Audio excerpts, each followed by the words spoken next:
Olha, o caso das verbas de subvenção da Assembleia Legislativa começa a ter um desfecho. Ontem, no Tribunal de Justiça do Estado, aconteceu o julgamento de 2 deputados que foram condenados à prisão, juntamente com os seus assessores e dirigentes comunitários, além do principal delator do esquema de supostamente desvio de recursos públicos.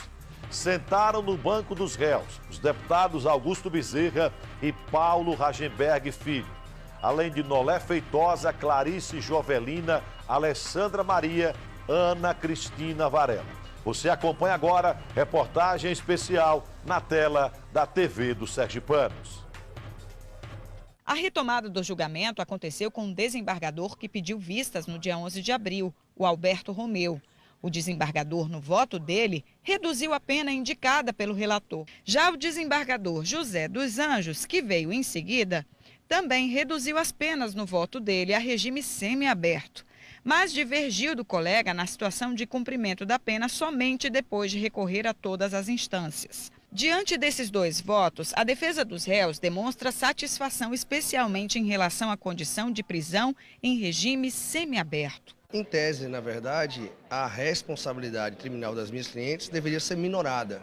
Concordo, mas analisando o processo de uma forma bastante ampla, eu estou feliz com a pena das minhas clientes, porque não vão ser presas. Ponto 1. Não existe presídio feminino para semiaberto em Sergipe. Soltas. Ponto 2. A Alessandra tem um filho menor de 1 ano de idade. Também não pode ser presa. Ou seja, a pena está maravilhosa. Na sequência, o desembargador Luiz Mendonça, no voto dele, acompanhou o voto do colega José dos Anjos, assim como Edson Ulisses e Rui Pinheiro.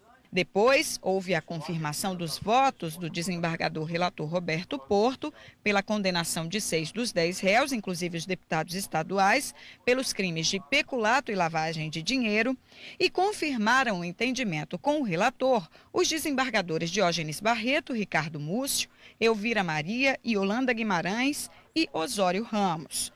O único condenado pelos 3 crimes foi Nolé Feitosa, com a pena de 18 anos e 2 meses, com a redução do tempo na metade devido à delação premiada. A defesa de Nolé Feitosa, através do advogado Israel Mendonça, afirma que vai recorrer. Eu entendo que não existe o crime de lavagem de dinheiro.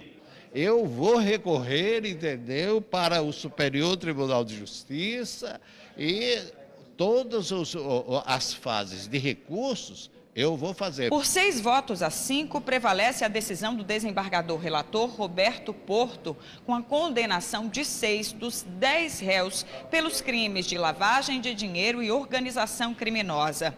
E a pena para os deputados estaduais ficou estabelecida em 12 anos, 7 meses e 1 dia de prisão.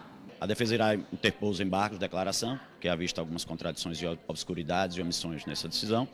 Irá buscar aclarar esses pontos e depois seguir, o caminho aos tribunais superiores, defendendo a mesma linha, inicialmente a absolvição, as preliminares e toda essa discussão em torno da pena, do regime e da execução provisória da condenação. Houve também a designação de absolvição de 4 réus, assim como o relator: José Agenilson, Wellington Góes, Elisa Maria e Edelvan Alves.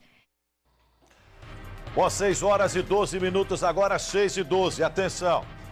Pela decisão de ontem, os condenados vão poder recorrer em liberdade. Somente após o trânsito em julgado do processo no Tribunal de Justiça do Estado e mantida a decisão de ontem é que os réus terão que iniciar o cumprimento da execução da pena. Outro detalhe, os 2 deputados não perdem o mandato. Só uma decisão do TSE é que poderá determinar a perda dos mandatos dos 2 deputados que foram julgados ontem. 6 horas e 21 minutos agora, nós iniciamos o programa falando sobre o caso da subvenção. Já está aqui o Carlinhos Vidente, ele tem previsões exclusivas para o balanço geral. Nós vamos agora resgatar um pouco o caso para você entender. Na sessão do Tribunal de Justiça do dia 3 de agosto de 2016, o Procurador-Geral do Ministério Público, o Dr. Rony Almeida, fez um relato de como funcionou o esquema de desvio de verbas públicas da famosa verba de subvenção. No final do pleno, a denunciada do Ministério Público Estadual, a denúncia do Ministério Público Estadual foi aceita. Confira agora um trecho da reportagem de Sara Medeiros, do dia 3 de agosto de 2016. Põe na tela aí. O procurador-chefe do Ministério Público Estadual, Rony Almeida, fez a sustentação da denúncia do MP contra os deputados Augusto Bezerra e Paulo Rajembeck, além de outras 8 pessoas, entre elas Nolê Feitosa Vieira e a presidente da Amanova, Clarice Jovelina de Jesus. Baseado nas provas do processo, o procurador fez um relato de como era operado o esquema de desvio das verbas de subvenção. O procurador também destacou os valores que foram repassados pelos deputados para a Amanova. 940 mil foram da parte do deputado Augusto Bezerra e 1.085.000 reais da parte do deputado Paulo Rajembeck Filho.